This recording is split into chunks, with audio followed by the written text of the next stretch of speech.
Okei, tehdään tästä video. Mitä ovat tulevaisuuden tutkimukset?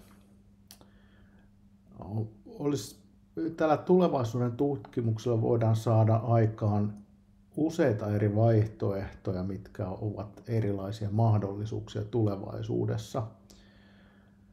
Ja mikä näihin voi vaikuttaa on hiljaiset signaalit sekä megatrendit ja sitten miten maailma muokkaa meitä ja miten me itse vaikutamme maailmaan. Tulevaisuuden tutkimus avaa monia eri vaihtoehtoja ja ei ainoastaan pohjaudu kausaliteettiin ja yhteen tiettyyn suoraviivaiseen toimintaan.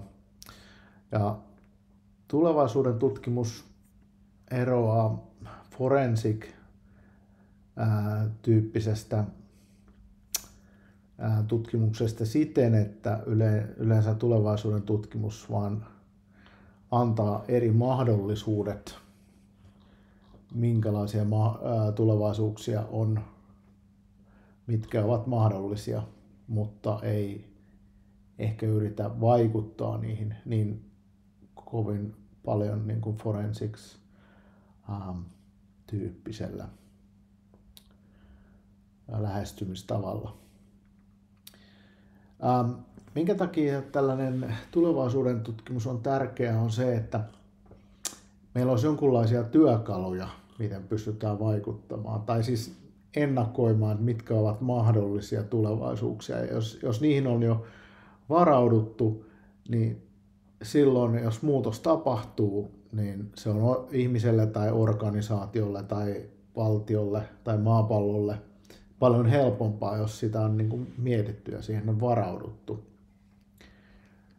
Että yleensä, jos jossain trendissä on epäjatkuvuuskohta, niin silloin monet yritykset niin kuin, ne on pulassa, koska kaikki on kilpailu toistensa kanssa ja ajanut sitä samaa asiaa. Ja sitten tapahtuu se maailman muutos ja epäjatkuvuus, niin silloin kaikki jää tyhjän päälle. Mutta sitten, jos siellä on nähty se hiljainen signaali, että tämän kauden jälkeen alkaa joku muu ja siihen on varauduttu ja siihen on tehty työtä, niin sitten kun se aika tulee, niin se on helpompaa, jos tällaista skenaariotyöskentelyä on harrastettu. Joo, tästä aiheesta on saatavilla aika hyvin dataa, että niin kuin tämä Sitran megatrendit ja mitä tässä on nyt materiaalia ja sun muuta, että odotan mielenkiinnolla, mitä saamme aikaiseksi.